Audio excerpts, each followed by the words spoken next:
My groot gerd is 'n nuwe Gier 88 pragtige gragte. Ek meen, dis hardcore, daai taal. Ek meen, dis 'n heavy metal taal.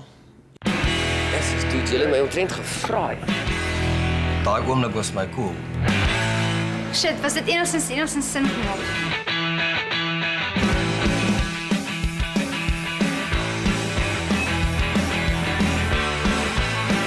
My oor was net so, ja, dit.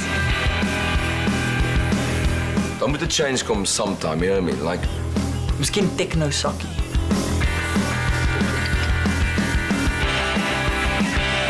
Here and go.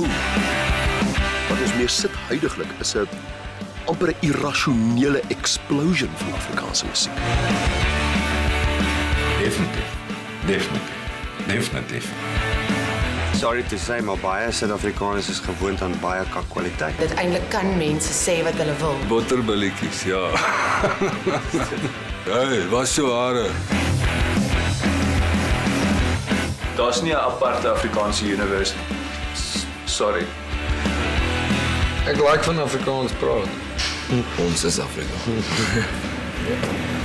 There's no way around that, though.